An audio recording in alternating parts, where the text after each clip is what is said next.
So this is the panel discussion on legitimizing the Tamil struggle. My name is Rajeeve from the US, and Sri Lanka. Okay, so we're basically going to present. I thought I'd introduce myself, I'd go through some of these slides, and then hand it over. The reason I'm on this panel is because my friend Lavin Sundaralingam in Switzerland and myself, we removed the EU ban we filed it in 2010. We removed it for about 4 years. So I think we're the only people in the diaspora who actually have removed the ban. And that's part of the, and I haven't spoken publicly about that. Part of it is to avoid some of the, some of the attention. But then I thought at least sharing some of my insights might help other people just to explain how we did it, what the struggles were, what's possible. So I'm going to go through, there's only 2 slides that are really important. I'll go through them pretty quick. Some background, so I used to do human rights law. Right now I do intellectual property law. I'm in the startup space, not very active, so most of you shouldn't recognize my face. And I don't know anyone in Canada, it's my first time in Ottawa. So first slide is just sort of to recap.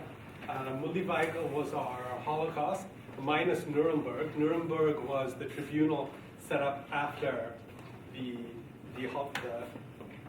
Holocaust. And the reason that's important is basically prior to May 2009, the main issue was self-determination, and a lot of the racial discrimination going on in Sri Lanka caused everyone to leave. And now it's basically you have a self-determination issue and also a genocide, right? A genocide issue. So there's something that astronauts experience when they go to outer space. It's called the overview effect. And it's a cognitive shift in awareness. When you change from one context to the other, it gives you a different frame of reference to sort of look at the past from a different vantage point. And so part of the overview effect for the Tamil community is sort of understanding, what is Tamil power after May 2009? Prior to May 2009, you can go back from Black July up until May 2009, military power was part of the equation, right? And after May 2009, it's no longer part of the immediate or long-term equation. It's unclear. So it's helpful, when we think about a lot of the things we heard in the morning, there's a lot of frustration. Colonization is happening, justice hasn't happened, we still want Tamilinam, and underneath all of that is, what's the leverage? Like, how do you define Tamil power now? How do you work towards building it? So what I tried to, I don't think it's, I'm not sure if everyone can read what I wrote, but basically, if you draw a line between 1983, Black July, and 2018, right? Part of the equation of Tamil power had organized violence, right? There was military power to resist the government. So that was an armed struggle, right? For that whole time. Now, after 2009, you have to remove military from this equation of Tamil power, and it's a civil rights struggle, right? So that's like a big shift, and that's like the astronaut leaving space, and now he's looking at planet Earth, and you have to factor that into the equation of understanding what our next steps are, what influence we have in different countries. And one thing I would suggest for community organizers in any country is to consider, is the resistance model prior to May 2009, is it the same as after? Right, my personal opinion is it probably isn't. And so it's worth sort of redefining, like, okay, what does make the Tamil community strong in Canada or in Jaffna or in the US? And I don't have answers to that, but it's just a good question to ask. The presentation is split up into 4 sections. 1 is just general strategy. 2 is deproscription. Deproscription is a component of legitimizing the Tamil struggle, so it's not the only way to do it. The only reason I was invited here is because I do have direct legal experience with deproscribing the LTTE in Europe. Bear in mind that was a 3 to 4 person team. Myself, my friend in Switzerland. So it's not like we had 1,000 people and everyone coordinating to do something. Deprescription. So 3, I'll just talk through the EU ban. Why we chose the method we chose and why it worked. And then I did some research. I can't practice law in Canada, but I've been researched a little bit the last 2 weeks. So I think we can replicate what we did in the EU. In Canada, if that's something the community is interested in. So I can pretty much describe what a blueprint for that would look like, in the legal space. For the political space, it's a different process. Sorry for the inquiry. Yeah, go ahead. It works here too, like if it is something applied in Europe, and the same theory applied to here too. Yeah, so 80%, and I can talk about that more at the end, but basically in every nation state, so 9/11 happened, and I have some diagrams to explain this. 9/11 happened, governments banned certain groups, right? And then with the law, how the ban works is you list a group and then you have to renew, it's like you have to renew your contract with Verizon or Netflix. There's a renewal every year. So the ban is structured the same way. And when I get to the EU slide, I'll explain what methods we used in EU might work in Canada. But before, I was told not to focus too much on deprescription. So like the general framework to legitimize the Tamil struggle now, I think on the left side there's basically 2 pieces. One is like, is there space for the Tamil struggle to begin with, right? And then the other one is almost branding, like and one thing I sort of disputed with just the label of legitimizing the Tamil struggle, it assumes it's not legitimate. Right, so it's almost like the project is to re-legitimize it. So in terms of creating space for the Tamil struggle in any nation state in the international community, you need a legal space so that fundraising is possible, organizing is possible.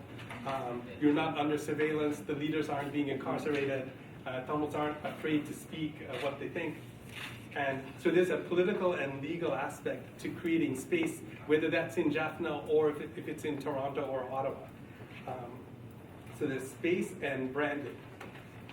If you look at the right side of the slide here, there's, when you work together to achieve an objective, you can divide that into basically your group is directly achieving the objective, right? That's on the bottom. That's direct engagement. Then you have dependent engagement, where you don't have control over the end result, but you have to go to a third party, right? So for example, political advocacy and lobbying, that's third party dependency, right? Because as however many resources you put into that, it's not your choice, because you are developing the relationships for the third party to then act on your behalf. And in my limited experience, the more you can minimize, like you're not going to get rid of third party dependency. It's sort of like if I want chicken and I have some money, then either I can go to the store and buy the chicken, or I can ask someone else to get the chicken for me. And there's a higher degree of certainty that if I get it myself, I know I'm going to get it. But if I give the money to someone else, I don't necessarily know where it's going to go. And a lot of the issues raised, I wasn't here yesterday, but a lot of the frustration in the progress towards Tamil progress towards justice, like colonization, all of these things, they basically fall into the dependent bucket, right? The Tamil people get together and you're basically outsourcing the work that we want done to a third party. And so, sometimes you can avoid that, but if you think of, okay, the United Nations is going to protect our human rights, right? So that's the third party, and then and then they don't. Or for example, Amnesty International is going to collect evidence from the British Tamil diaspora to then file war crimes, but then they don't. So these are just things to keep in mind. Okay, so I'll explain this slide. I think this is one of the two more important slides in my presentation. MISI is, so that stands for mutually exclusive, collectively exhaustive. It's something consultants use. If you have a big company and it's losing money, they basically go in to the company and they break it down into the different components, and then you just sort of identify which components are working, which aren't, right? And so a starting point to sort of understand, like, how do we optimize the Tamil power after May 2009? If you look at that first circle, so it's like you need resources to be active, right? If you don't have people, if you don't have time, if you don't have funding, you can't do anything, right? So you have resources that feeds Tamil activism. Then the Tamil activism, it basically can be divided into these different buckets, right? So just going from top to bottom: military, political, media, civil society, law, and business. And maybe there's more. Those are the ones I could come up with. But that's sort of like a feedback loop. And if you analyze, what's going on in Canada, or what's going on in the US, or UK, or Tamil Nadu, or Sri Lanka, you're going to have the same thing happening, but a different formula in each country. And I think from the last 20 years, most of the focus is, political, media, civil society. I'm not judging that. It's just good to know, okay, that's where we're concentrating. There's no legal strategy. There's no effective legal strategy yet, I think. I'm not sure how much the Tamil business community is, supporting Tamil activism, and maybe that differs by, whatever nation state you're in. And going forward, I put military in gray just because, okay, let's assume there's no armed struggle in 10 years, 20 years, 30 years. How do we optimize these other buckets in ways that, advance things that are important to the community, but also help the community grow? Okay, so deprescription is one method to legitimize the Tamil struggle. My recommendation is, I think it is possible, and it'll require a political and legal approach. Like, if you just do, the governments want to keep the ban, so then, it's like the example I gave with buying the chicken. If the person I give the money to doesn't want to buy chicken for me, and I give him money, I'm not going to get any chicken, right? And so, but that's not to say over time I can get the chicken through this third party. So a smart approach is to basically, blend both. Like, you have political lobbying, but then you also, you make the legal case in whatever the country is, that look, it's 10 years after Mullivaigal, why is the ban there? Right? So, brief history of the ban. US did it first, 1997. Then there are additional laws in 2001 saying the same thing, but they expanded their list, right? On top, you can see, 2002 to 2006 is the peace process, right, in Sri Lanka. So you have 9/11 happening before the peace process. The ban in Canada happened in 2006, same in EU. That's the same year there were all the stings on the Tamil community, and a lot of the leaders went to jail. That's when I decided to go to law school. Before then, I was a software developer.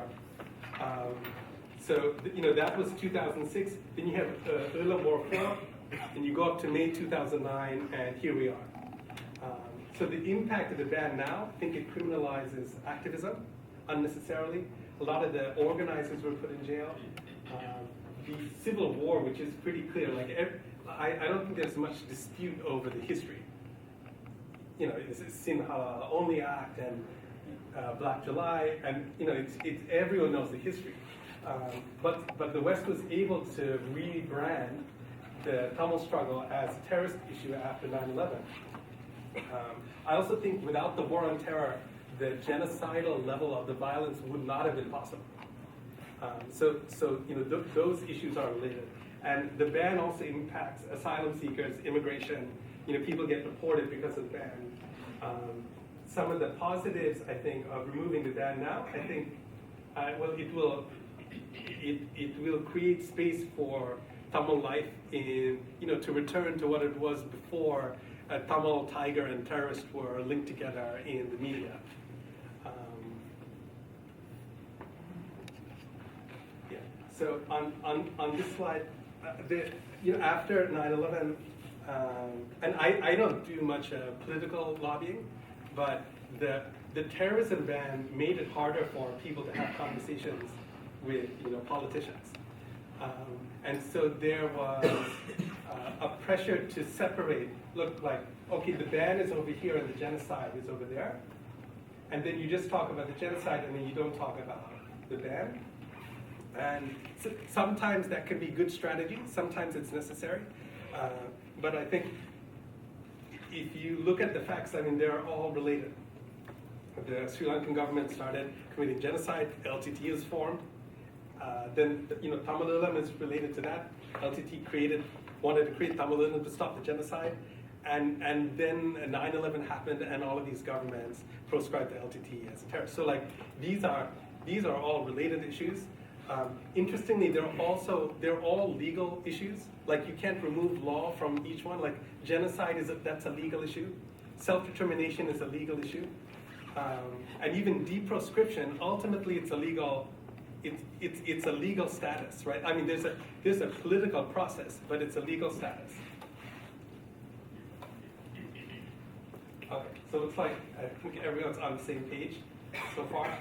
So EU ban, so let me sort of explain what it is, and then what me and my friend Lovin and a few other people did to remove it. And we didn't think, I mean, when we filed it, we didn't know what was going to happen. But if you remember one of my earlier slides, you can, to obtain an objective, you can either do it directly or you can depend on a third party, right? And so here I knew if I go to a third party, nothing's going to happen, right? No, I mean, no one's going to do it. Because the political environment was, look, they want to keep the ban. So if I go to someone and ask them to remove the ban, they're just going to tell me to go home, right? Or I'm going to burn resources in trying to convince this person that doesn't care about my position. So then we started in the startup space. So like when you're starting a company like, let's say Facebook or Google or something like that, you start at the end and work backwards.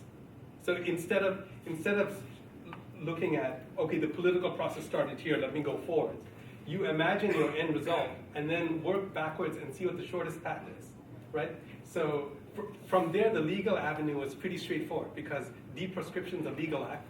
So let me assume I deproscribe them legally, and the shortest path backwards is to file a lawsuit, right?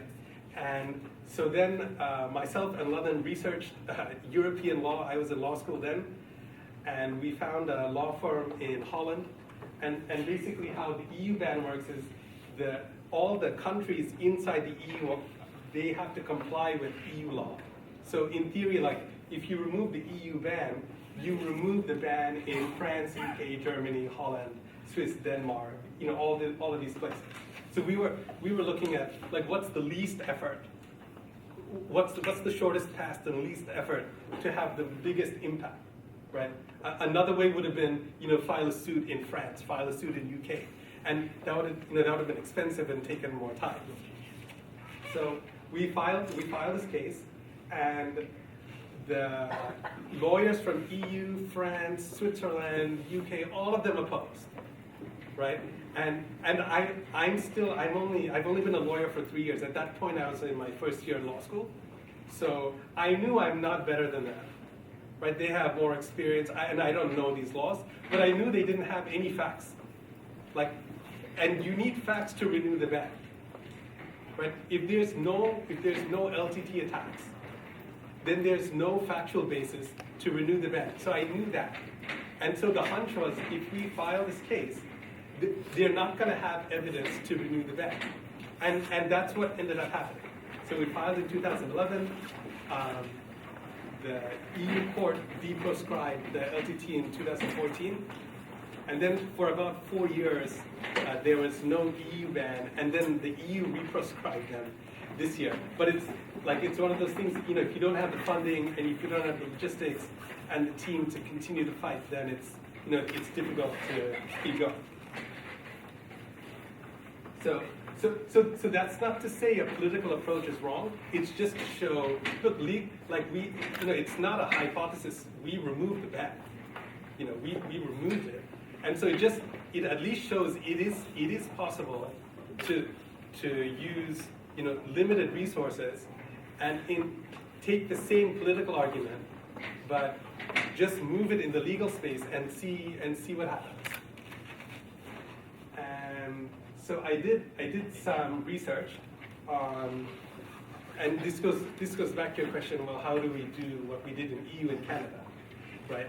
And so I did the research in Canada, and so just for some history, so back in 1970s, Quebec was very separatist, and the government overreacted, put a lot of Quebecois in jail, and so that's why they passed the charter, the Canadian Charter of Rights and Freedoms in 1982. So they passed that. The UN then, and just going down the timeline. 9/11 is approaching, UN passes this resolution against the Taliban, right? That's 1267. Then they pass another one, 1373. That's the one with the LTTE, right? And that's why 1373. That's why UN wasn't involved in the peace process. That's why UN didn't do anything during the revival. That's why UN still hasn't done anything, because you can't defend the terrorists. Right? I mean, from their label, LTT is a terrorist, right? And so Canada, after this 1373 passed, then Canada saw that, and this is called implementing legislation. So they basically see the UN proscribed LTT, and then they create Canadian laws to basically uphold the list that the UN made. And so Canada passed a law in 2001, Anti-Terrorism Act, and then another law. And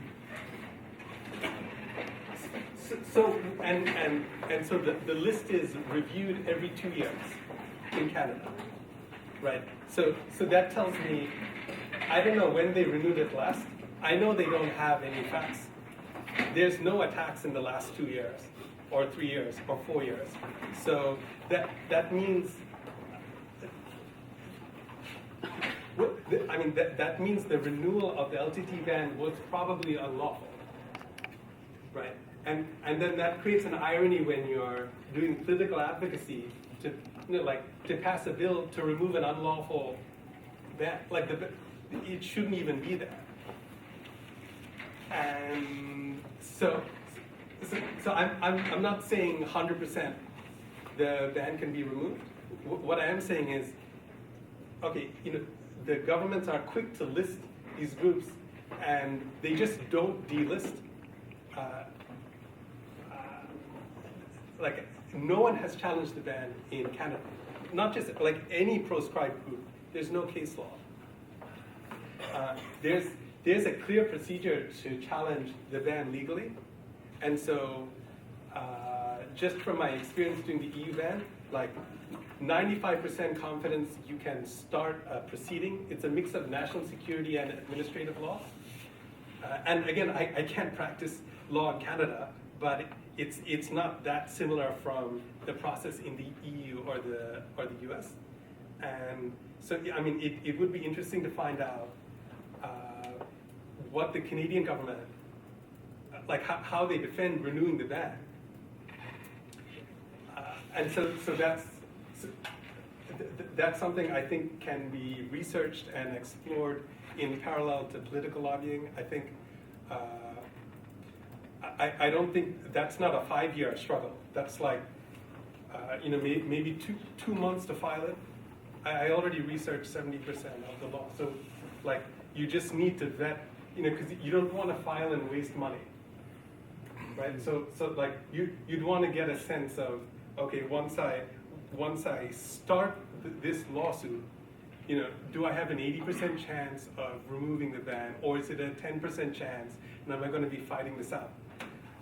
And so, like, those things can be researched, but it's 10 years after Mullivaigal, when, it's like, do you wait another 10 years?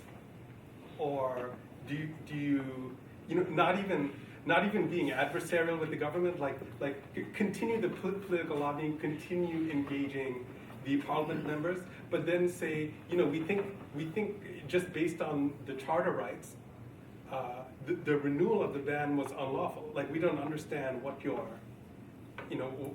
trying to protect. So that's my assessment of deprescription in Canada. And the big takeaways are, there is a delisting procedure. For anyone who's studying law, it's under S83.05. And yeah, I need to work with local Canadian counsel to get like a percentage of what's the chance of winning. And once you win, is Canada just going to try to reproscribe the group or not? So like, there's still things to research there. But so that's sort of, that's all I have. I'm happy to answer questions after my partner here speaks. Are we seeking people to ask? Okay. Yes. Yeah. So quick question. You talked about that you filed in 2011. Yeah. It was deproscribed in October and reproscribed in March. Is that March of 2018? Yeah, just now. Yeah. So can you just explain that a little bit further? Just explore that. Yeah. So let me go back. So we filed it, and then like once you file, you don't just get a judgment. So it took about 2.5 years for it to,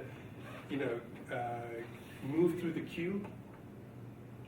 And then once, basically in 2014, the European Court of Justice looked at the claim, and the claim was basically, you don't have any evidence. That was the claim. And the novelty, the reason it succeeded, I think, the reason it succeeded is, right, I was looking for the laziest path to remove the ban. And so instead of defending the LTTE, like instead of saying they're part of the peace process, it's an armed conflict, self-determination, instead of doing all of that's a harder argument, especially because the governments have a lot of power in national security, and there's a lot of discretion. So my sense was, look, we're going to lose that, but if I can just challenge the renewal, I'm not even talking about the LTT, I'm talking about what evidence do you have in the last, it's called period of review, right? Like, and it turned out, they had just some random web links to, like websites in Sri Lanka talking about, terrorist threat and this and that, and that's why it was dismissed. So that happened. So that was 2014. So it was dropped. The ban was dropped. So that period from October 2014 to March 2018, there was basically no EU level ban in the EU. Now the member states, they didn't, because no one's checked. How the bans work is so there's something called judicial review, right? So a government does something, and since it's the government, that's the law. That's it. Until someone challenges it. right? And so no one, if we had funding and the right logistical support, like after the EU ban, we would have, the next thing to do is then challenge, like to get rid of all the bans in Europe, then you challenge in UK and France, because all of them passed the bans because of the EU ban, right? Yeah, myself and London, we get older, life moves on, you have to pay bills and pay mortgage and buy a house, and you can't spend all of your time running around Europe removing these bans, and so then that's why they reproscribed it now. And the same, if we had the funding to challenge that, it's the same argument. I don't know how I don't know, unless LTT is doing secret attacks somewhere that no one's reporting. I don't know what basis they had to reproscribe. So just a question right now. How do they get to reproscribing? Does somebody say, look, we need to, these guys are terrorists, we need to put the ban back on? Does somebody complain? Yeah, it would have been top down. Right, because Canada ban and EU ban happened at the same time. It's 2006. So it's synchronized. And then I think people probably weren't happy that the ban was removed. And so then there was pressure to just, do it again. Thank you. So you say you had to keep fighting with them? No, not forever. Not forever, but a good strategy would basically exhaust, make it really hard for the government to reproscribe. For example, in Canada, it's actually, they prescribe conduct, they don't prescribe the group, right? So in theory, and again, I would need to talk to a Canadian lawyer. If I join if the LTT is registered in Canada as a political group, that's not a crime. And if I join the LTT as a member in Canada, that's also not a crime. Now, when it becomes a crime, is okay. If I ask you for $5, then you start getting into conduct. And I haven't put further thought, but you could develop a strategy to make it very difficult.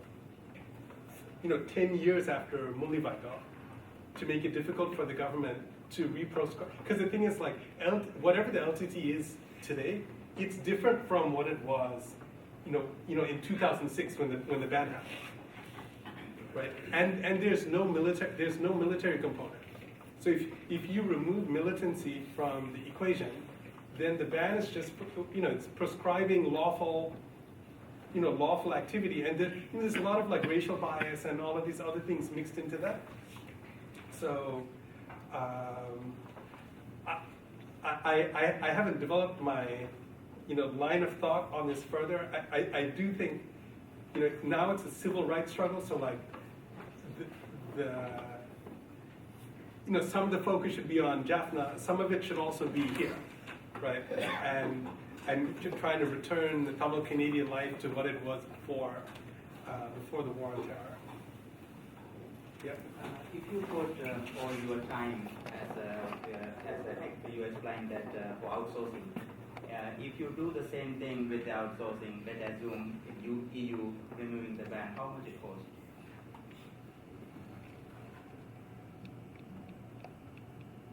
Yeah. So ballpark would be 40.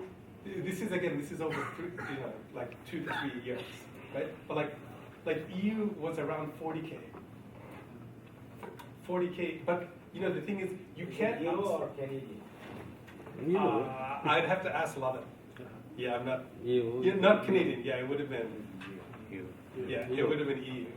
The thing is, these difficult things, so this you can't fully outsource, right? Because then you get into that third-party dependency, and I think the reason the EU challenge worked is because, myself and London, we were in the conversation, right? And we were in the conversation, and so when the lawyer's making a choice on, what to respond or all that strategy, it's not just like a white person who read about the Tamil struggle on Wikipedia and then is, making an argument. Like we were in the game.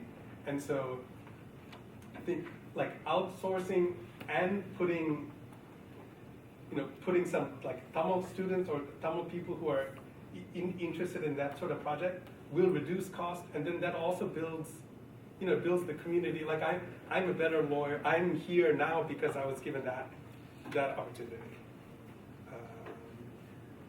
Yeah, but cost is definitely, cost is an issue. I mean, I was thinking through. I think we can be more creative with funding these things. For example, if we deproscribe the LTT in Canada and then file the defamation suit after, right? And let's say that's a 7-figure. And again, I don't know what the odds are, but like, not everything needs to be grassroots funding. Like, I think there's other ways other avenues that can be explored.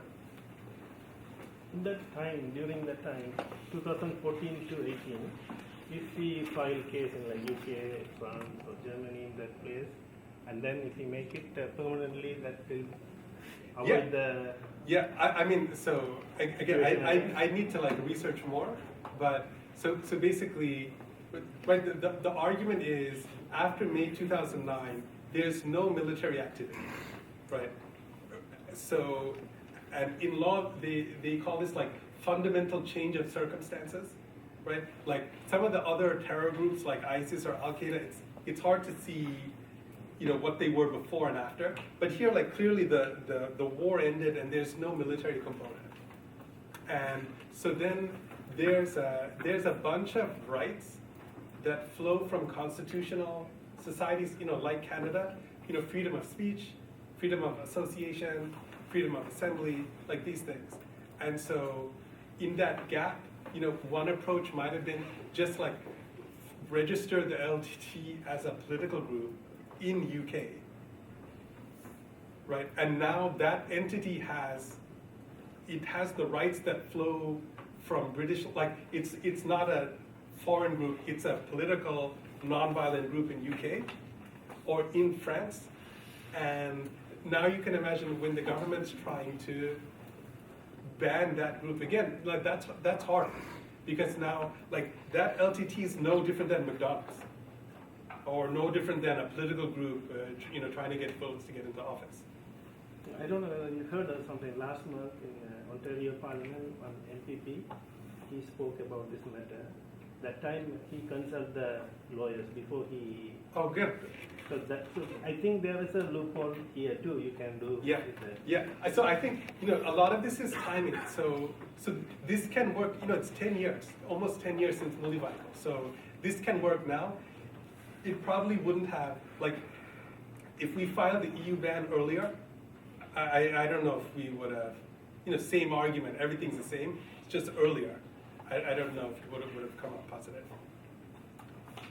You just mentioned that if the group is actually registered in Canada, actually in Canada, the WTM, it's registered and operating. It was banned right after the LTT ban. Okay. So does that mean, like, is it better to just... So those are, what is it, WTM? WTM. World Common Movement. World Common Movement, right. So you have to, so from let's say I'm the government, I'm the Canadian government. I have a list of groups. So like WTM and LTT are just different. And ISIS is one, LTT is another, WTM is another. And so this analysis to deproscribe LTT would also apply for WTM. And it's the same, it's the same argument. It's their period of refuse every 2 years. So now it's 2018. So you would initiate the delisting procedure and say, why did you renew the ban? What did we do in the last 2 years that justified calling us, or that justified continuing to proscribe the WTM? And to actually do that, there's, I don't want to give, I don't want to like encourage people to just start moving. Like there's some more like, there's some more legal research that's required. Yeah, because if you, one of my Appa's friends is a carpenter, and so he says, measure twice, cut once, right? Because you can't take it back. So even with the delisting, it's the same. You want to understand. Okay, if I do this, and the community could pick a number. If I do this, there's greater than 75% chance of delisting. And yeah, then you do the budget and you find a law firm. So what is your plan to work with us here in Canada? How do you want to cooperate with us and some people wants to join you? I can connect you with my friend Ludden. I'm interested in exploring arranging something like this, like this year. And that's not to say it's done. It's to say serious research to see what the odds are. Because I just think the government has not delisted any group, right? So it's just a growing list. And yeah, if we don't try to delist now, then the question is when do you try, right? Yeah, you need to move. You can't just keep on talking. Yeah. No, and I read there's case law that supports. There's like Supreme Court Canadian case law that supports delisting. I contacted Craig. I forgot his name. He's a law prof at Ottawa University, and they're against how aggressive the ban is. The Canadian Bar Association thinks it's too strong. I think the legal community might support, a responsible challenge on the right grounds. Yeah, and so it's just a matter of when it's done and doing a budget and finding the funding. So funding is the problem. No, not problem, but you want to know. So all lawsuits, it's fixed cost to start, right? Fixed cost to start. Then it's variable cost, right? Yeah. If it goes well, it's a small number. Okay, it looks like I'm out of time. Yeah.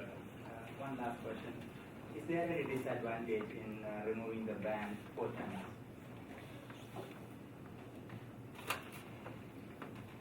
Any legal thing? No, so that's what we need to discuss with the local, Canadian. Is there any potential disadvantage? Yeah, I mean, you can see media reports saying, "Oh, the tigers are now," right? The tigers are active again. They're trying to remove the ban. In your mind, you think first we work with USA or Canada? Which one, if we start going better with? What do you mean? About the ban. About the ban. Start with Canada or start at US? No, Canada. It's the best thing. Which is the Yes. best thing? Yeah, no, Canada.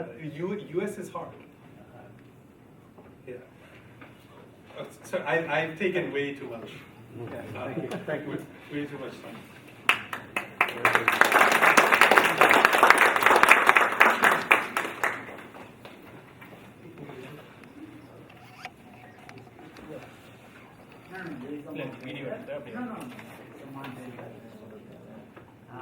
Shall I start?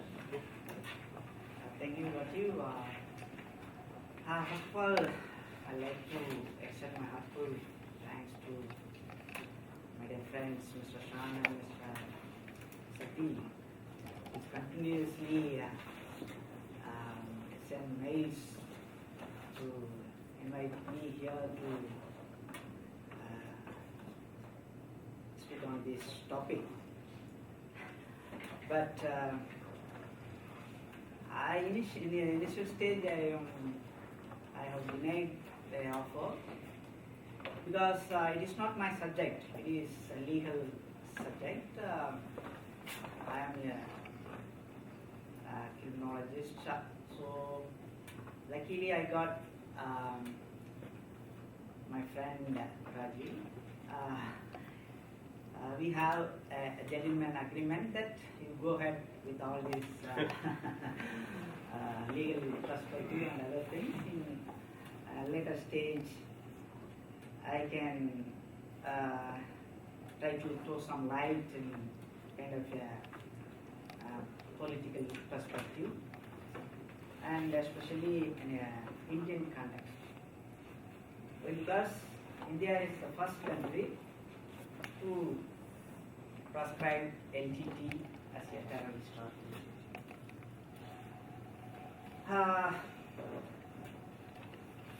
Before that, I just want to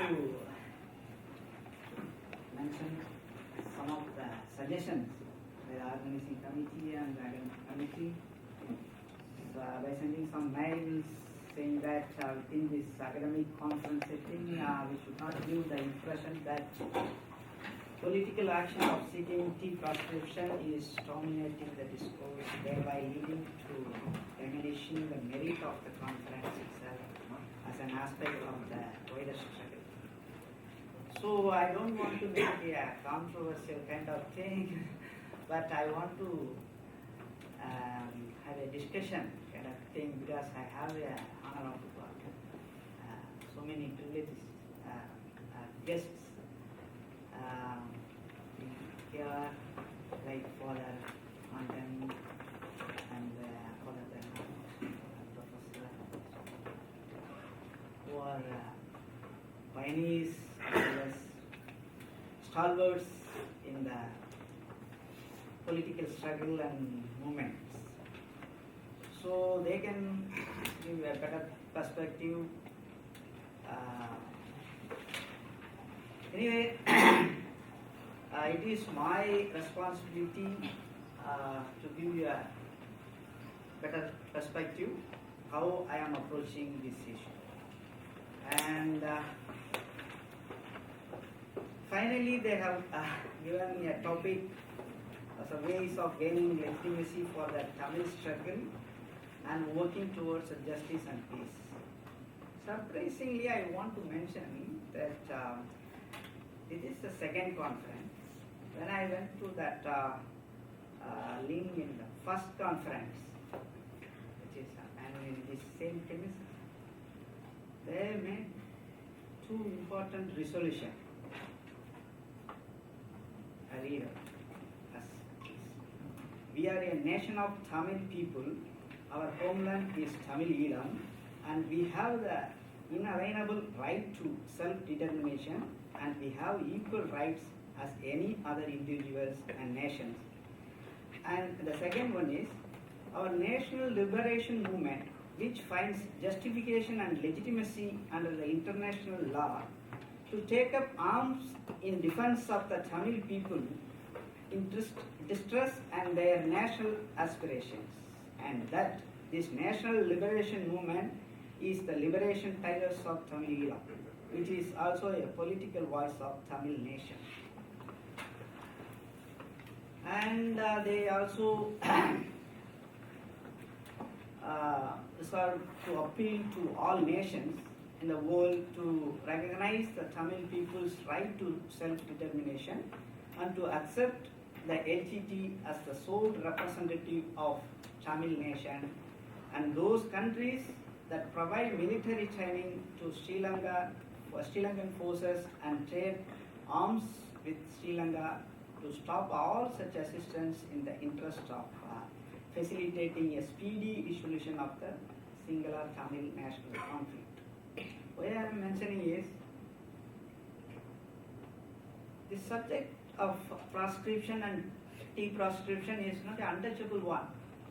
There are many countries proscribing some movements, freedom fighters as terrorists or something like that, and subsequently they are de-proscribing the same. For your kind information, I like to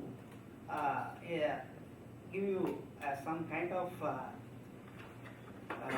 the list of countries in the case of LTTE, prescribed LTTEs, and the years of proscription, that means the timeline.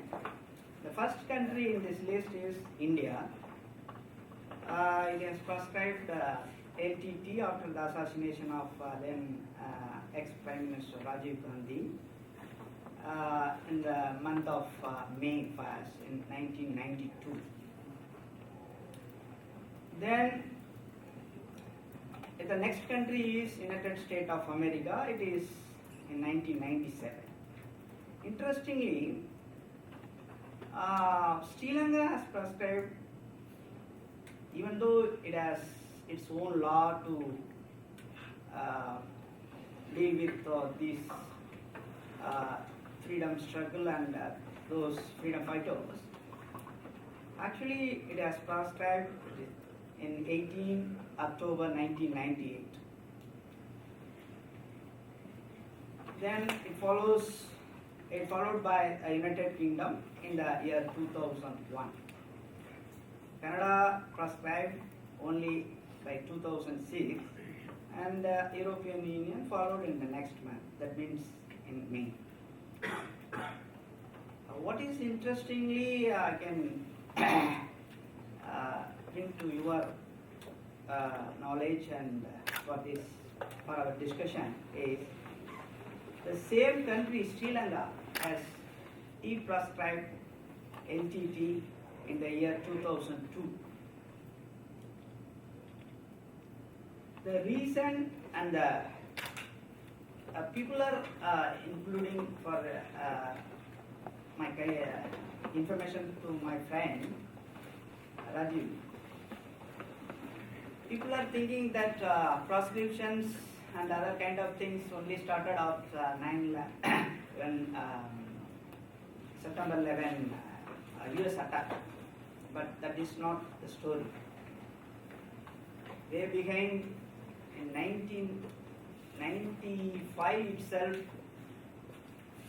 LTTE itself started changing its attitude and its strategy to move slowly towards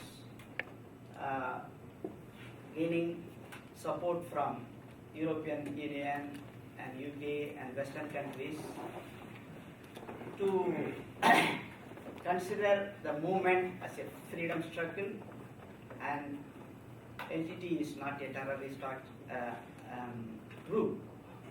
They want to see, they want them to, the other countries, the developed countries, to see them as freedom fighters. For that reason, they have consistently worked for the peace process, and they only announced in this December 24th, 2000, unconditional talks and declared ceasefire. But that time, Sri Lankan government is started the war by interpreting this move as a sign of weakness of LTTE. But LTTE defeated the Sri Lankan Defence Force comprehensively. In addition, a successful attack on international airport, Air Force base in Katunayaka Airport by sending, through that attack, is trying to send a message to the international community that they are not inflicting any harm, or they are not terrorists, they are not intent to kill any foreigners or anybody else, but they are capable of fighting for their freedom. So thus they have proved that they are ready to have a peace talks with the equal rights with the Sri Lankan government. They invited the third party negotiators like Norwegian government and other players to facilitate the peace talks. So the process went on, and there are so many reasons.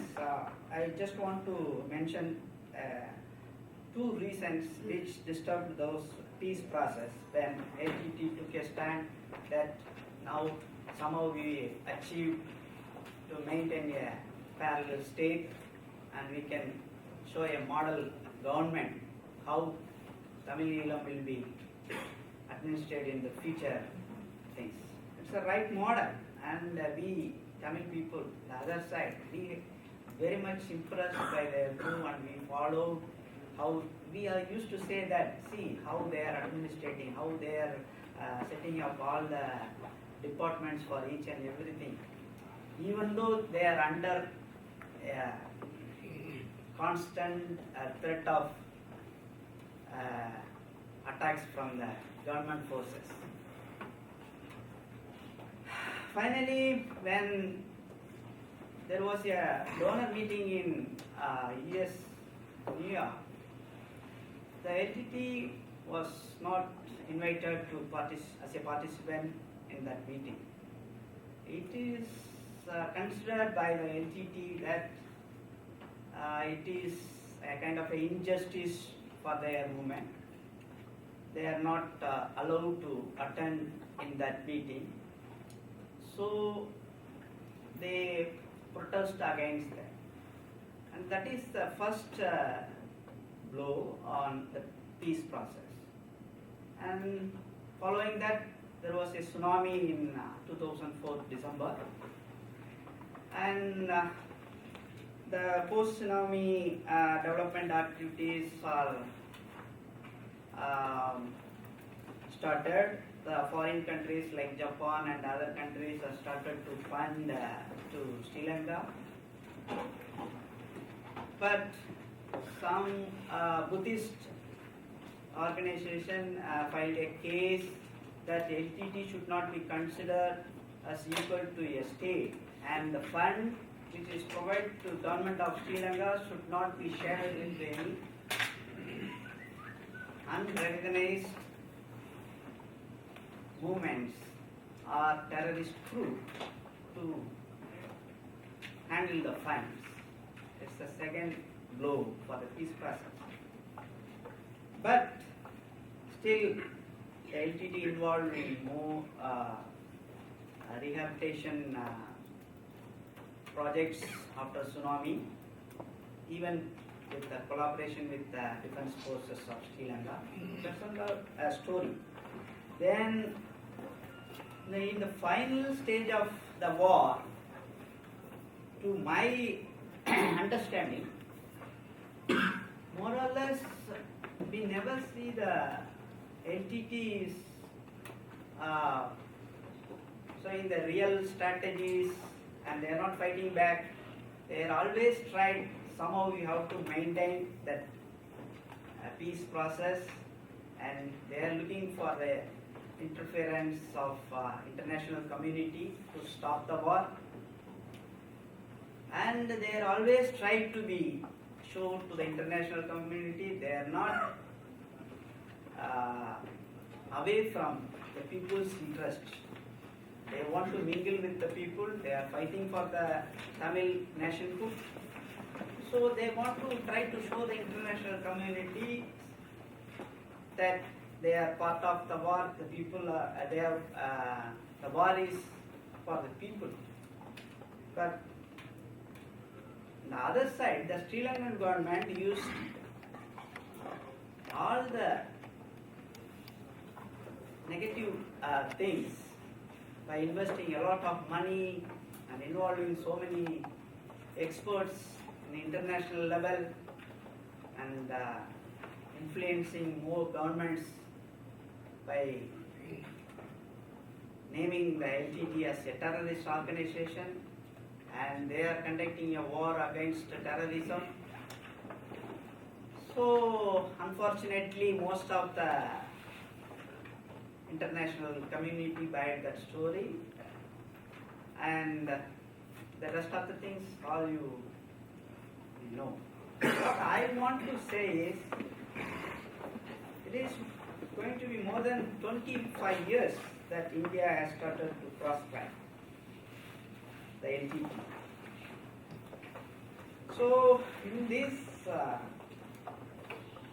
occasion, I just want to read, which will give you a better picture about how India sees LTTE and what the justification they are giving for banning this organization or proscribing this organization. The Union Home Ministry, immediately after the new government, the new Prime Minister came into power, the BJP government, Mr. Modi came into power,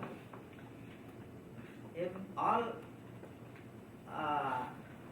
people of Tamil Nadu expected that they might have a different kind of attitude or approach towards Sri Lankan issues, and not like a Congress government, because they have a hidden agenda and have a kind of revenge or something like that. But these BJP don't have any kind of intention to ban or make LTTE as a terrorist organization, because the then Prime Minister Vajpayee is participated way back in 1983 itself in a TESO conference in Tamil Nadu, and he fully aware about what's going on in Sri Lanka and who are these LTTE people, and he is very much fond of this organization. He always considers them very close to his heart. But this government extended the proscription in 2014 May. For that proscription, they provide a statement saying that the Government of India, under the provision of Unlawful Activities Prevention Act 1967, has proscribed the Liberation Tigers of Tamil Eelam, LTTE, as an unlawful association. The declaration of LTTE as an unlawful association has been extended for a further period of 5 years, with effect from May 14, 2014. It is almost going to be 4 years, 4.5 years, 4 years, yeah. The next year, May, up to next year May, there may be a proscription for LTTE. The LTTE was banned in India after the assassination of former Prime Minister Rajeev Gandhi in 1991. The Gazette notification then noted that LTTE was an association based in Sri Lanka, but having its supporters, sympathizers and agents in India, and that its objective for a separate homeland, that is Tamil Eelam, for all Tamils threatened the sovereignty and territorial integrity of India for the Union, and thus fell within the ambit of unlawful activity.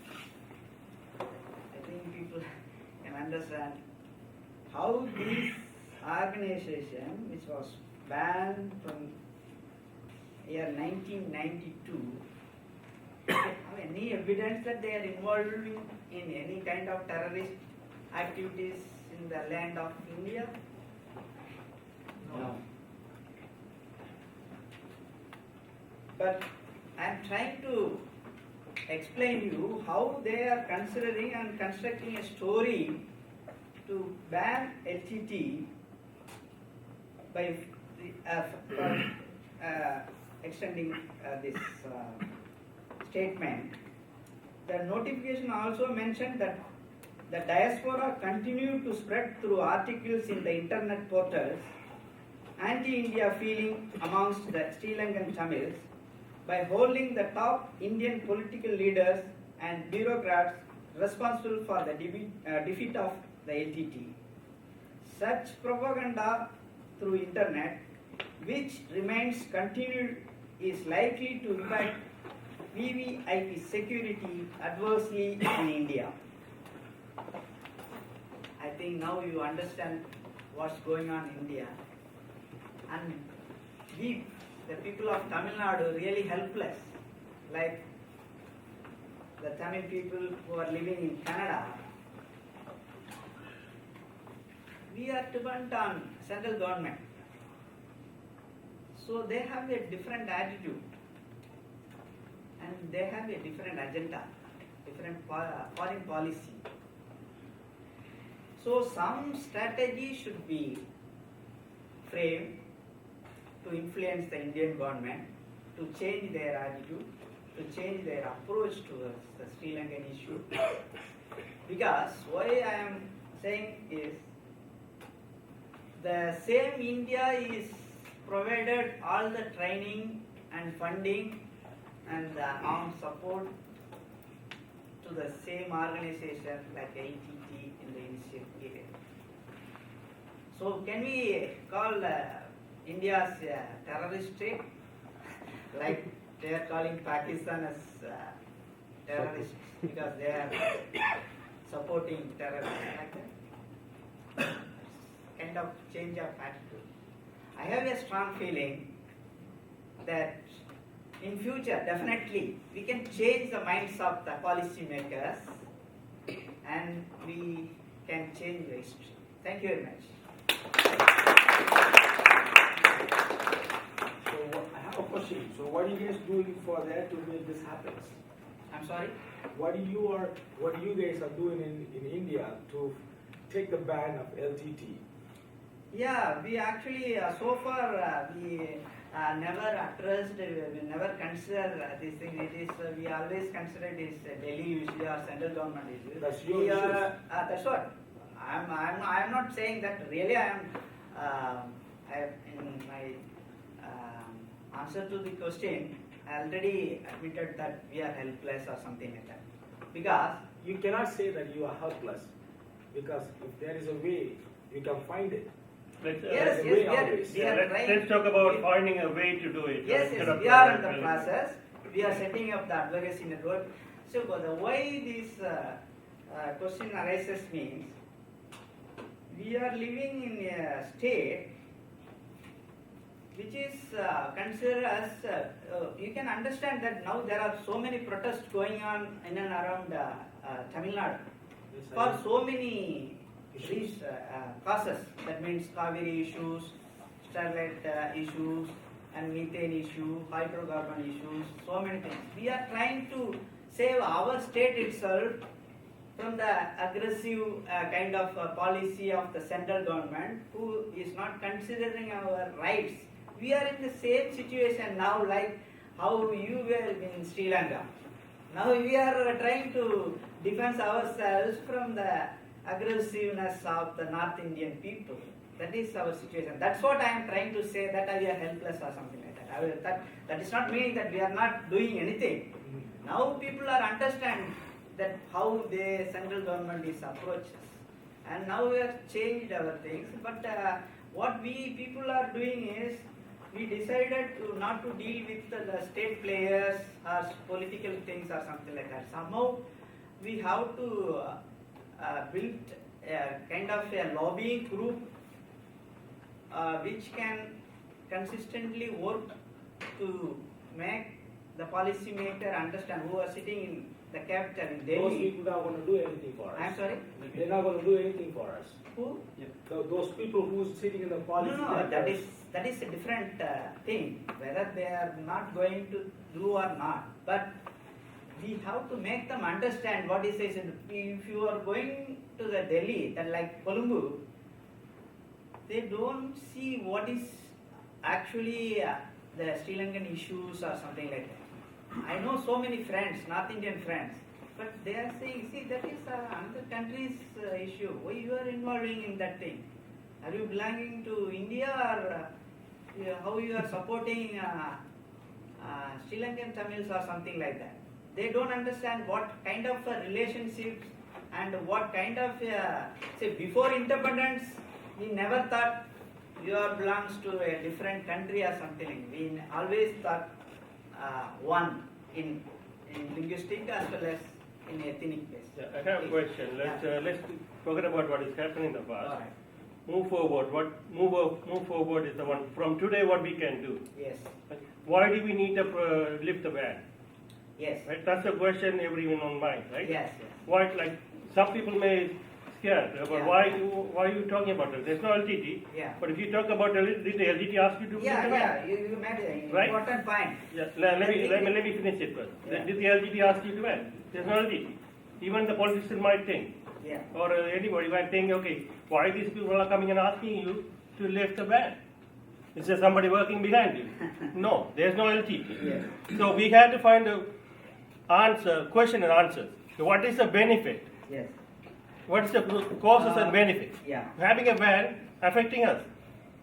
Yes or no? So list the thing, what are the things that are affecting the community? If it's not affecting it, list the things not affecting it. If you want to keep the ban, like, okay. In this answer, I have. So I'll ask Rajeev to answer that question. Maybe he can this answer. question to Both of you guys, yeah. Okay. Yeah. I have one more before you answer. Let me ask you one more question for you. So I think you have so many questions. Yes, Yeah, I we do. I do have very Yeah, strong. we got to give We'll have opportunity a to private everybody. discussion. Yeah, one like this That's one. the last. Yeah. See, refugees in India. A lot of refugees we came from India to from Sri Via Lanka India, to yeah, different yeah. countries. We still have a citizenships here and we have full freedom. How come Tamil Nadu is we say that's our father country, right? How come Tamil Nadu can be able to help a single Tamil people who's in the refugee camps? And why can you guys do anything about that? No, it is not the place to discuss because we are taking a different topic. Yeah. But I can answer you if you are really interested. We are not. You cannot blame us that we are not doing anything. All the programs and policies which Tamil Nadu government has for the welfare of the Tamil Nadu people is extended to the camps. All the people who are living in the camps getting all the support from the Tamil Nadu government. But I think you are asking something in a different Let's perspective. move on to the next step. So we want to go back. Because we have people in the same condition and status in our own status. There are poor people living in this slum. I think we had to report So in we 15 have minutes. to address that issue also. Yeah, But thank- my research is I am working of their human rights. So I am actually working for either providing some kind of citizenship or if they want to return to the homeland, let them provide what they are looking, the kind of a support. That means a Sri Lankan passport in India itself, which they can return. Now they are issuing just a travel document.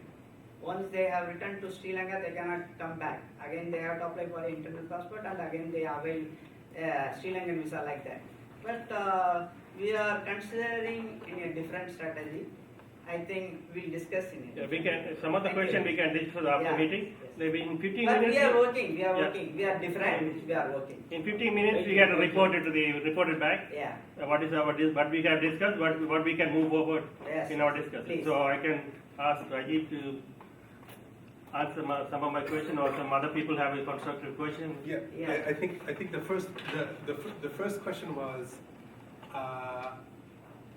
Why do you need to lift the ban? Just like, yeah, so I think let's say you're opposed to the, like, let's say you're against the LTT, right? In the past, I still think it makes sense to remove the ban here, right? So it's about criminalizing Tamil activity. community. Yeah, it's not about I support Karana, I support EPDP, it's not about Sri Lanka. It's just 10 years after the war, why is it there? Or like, why is World Tamil Movement still, the funds are frozen, so I think the ban 10 years after Mundivaiga, I think it probably increases costs when, all the political lobbying, because half of it's, this is terrorist activity, that's one.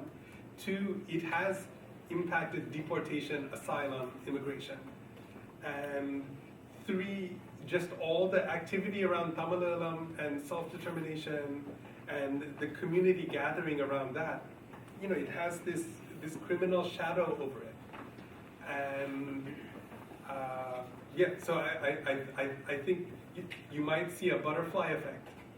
You know, if you remove, like once you remove the ban, the Tamil society might, you know, feel more free to collaborate and, you know, become more active. Yeah. I agree with you, so I think few weeks ago in the Ontario Parliament, there was a motion brought in by one of the Brilliant Party MP to lift the ban. Yeah. So that's the first step in Canada. We're looking forward to more other MPs to speak out. Yeah. So that's a political process. Yeah. And we may need to start the legal process in parallel, maybe 6 months or one year time frame. No, and you know, it could be something like you develop the legal argument, like you do so you get a memo, do the legal argument, and you present it to the politicians to say, look, you know, we think the relisting is unlawful. Here's why. What do you think? So you saying that first produce the legal argument to give it to the politician, No. or you bring it other way around, encourage the politician to come back to the legal argument. It depends on how confrontational you want it. Like you don't need the politician's consent to file the case, right? Yes. Like in EU, we didn't ask. If we ask the politician, can we file the case? They'll say, don't do it, right? Yeah. But so even at work, when there'll be a lawsuit and you settle it. It doesn't go to court, but you settle it before it goes to court because you did the research on saying, look, you did this, I did this. If I sue, this is what's going to happen. Here's the argument.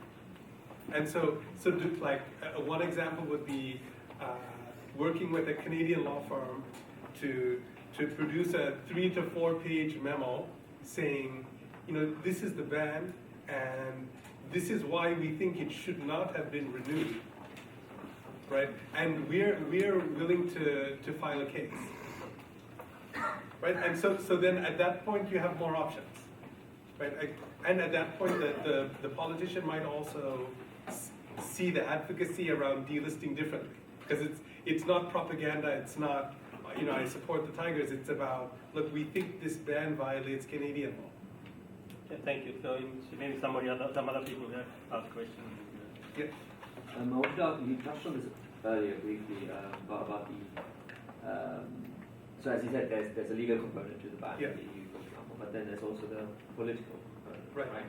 And I mean, I suspect that is the main reason why the ban is still there. I mean, as you said, it doesn't exist anymore. There have been no activities, there have been no criminal activities, so it's a political ban.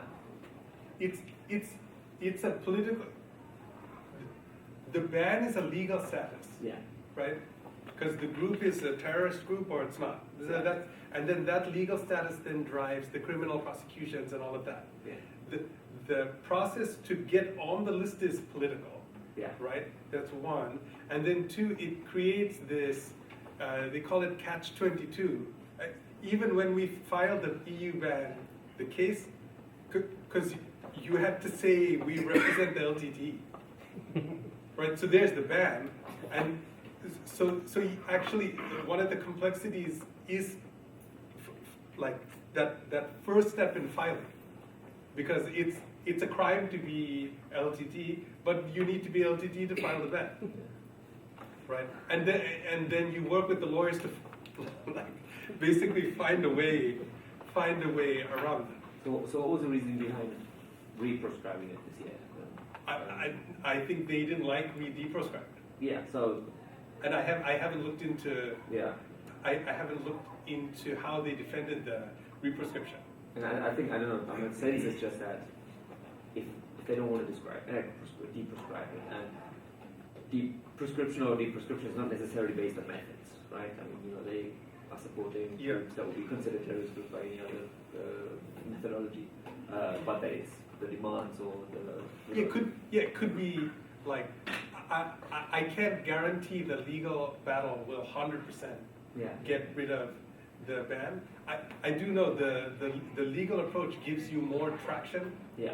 Right. There needs to be a parallel political. Right. You're asserting rights, and I think if the community came together, like if that was important, like if it was a goal, like look, country X, let's say UK, we're removing the ban within 3 years.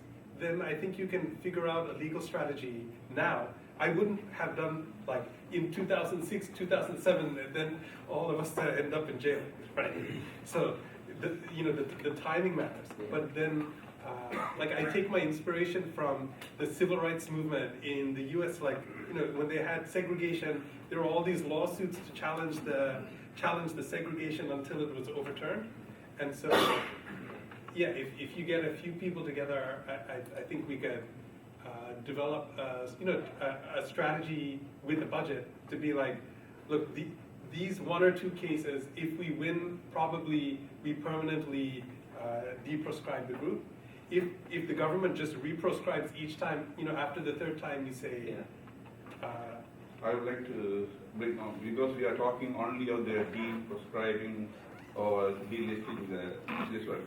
This is only one point, and also we should take very serious about the motion brought up in the provincial parliament, because it has no meaning, first of all. Of course, it is requesting, the motion was requesting the federal government to, because provincial has no judicial jurisdiction on the foreign thing. And also, this ban is not that easy. I mean, as I know, as I involve so many other things here, listing the tigers is not only the home situation. People who came here to ask for asylum, more than 70%, I can tell you, 70% people said they came because of tigers. Even though that's not true, but though nobody is, most of the cases are not affected by tigers, but that's a story. You may not believe, I have read the story because I used to go through those stories. That is also one reason. And there are so many interest groups like CSIS, RCFP, will not allow to take this LTTE from the list, because they have got so much of stake over there. Because they even see the officer is in Sri Lanka, embassy in Sri Lanka, just to watch and even interview the permanent resident applicant or visitors about. So it is a big, as you said, we had to do a lot of study and a lot of this one, and like people are not outsourcing, we had to ourselves get be in the loop. Yeah. So I think we had to close this topic, and we had to see what are the other things that go way forward. We had to look into it. No, we are not just talking only about this. No, this is only deep perception session, I think. Right? No, I need a clarification. I think it is a country specific, or because in India, the organization which was proscribed or banned by the Sri Lankan government, it's not all the organizations are not banned in India or something like that. They have banned only LTTE and this thing. Yeah. But is it because people are asking question about this WTM? And yeah, that is all associated with LTTE or connected, like WTM, fact, this is all the fact. Yes, I can read this thing. So that's the reason. Previously in 2014 they have proscribed different, and again in the new government they deproscribed some associations, some things like GTF, BTF and NCCT, like that. Yeah. So my question is, the same list is followed by countries who proscribed the things and other things, or only they have, because in Canada they have proscribed LTT in the year 2006. Yep. I don't think they have proscribed these lists.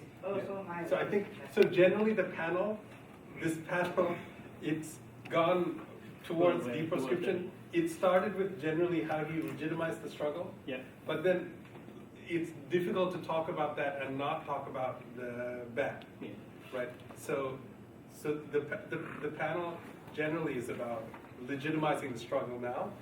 In terms of the variation in the lists, so they'll vary by nation state because it's a function of the law. So like UK has different law than France, which has different law than Canada. And so all of them will have a list, right? And some of the governments take the UN, so the United Nations Security Council, it's 1373, right? So they have a list of the groups, and then these countries saw that list, and some of them just cut and pasted the list for their local place, and other countries, maybe they modify it. It is different in the case of Yeah. India. We have banned only. I just wanted to just comment on something that you had mentioned, and that's about the LTTE and the It's a prescribing comment or a question? in India, right? The Indian situation is completely different because they didn't take, and a sitting prime minister was assassinated by a group, which was then proscribed, which is totally different than what you were speaking about in other countries. So and I'm not so sure that is on point to what we're trying to do in terms of moving forward with this. And I'm not so sure that it's not the same way to proscribe, right? It's a different condition, right, in India. Don't you think?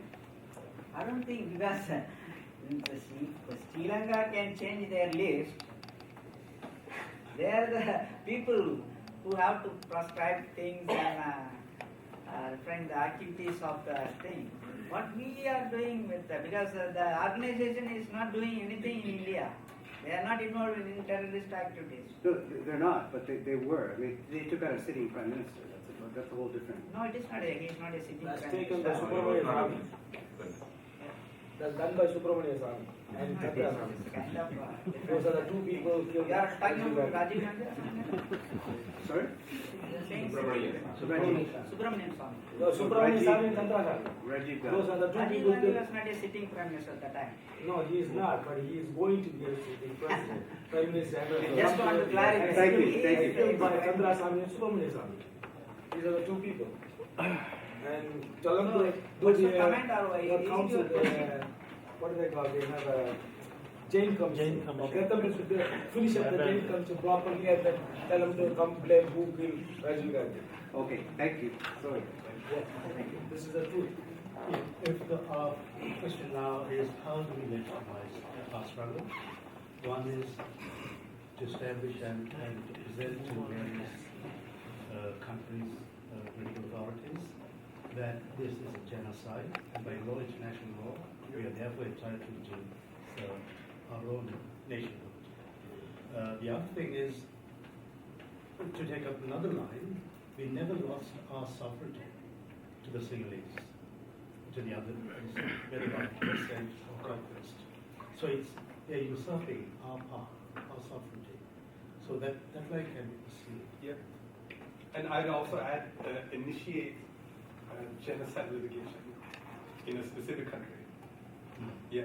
No, I mean, you have to, the conventional model for genocide is the UN sets a tribunal, and then the tribunal basically works like a court of law, and they come down with the judgment, right?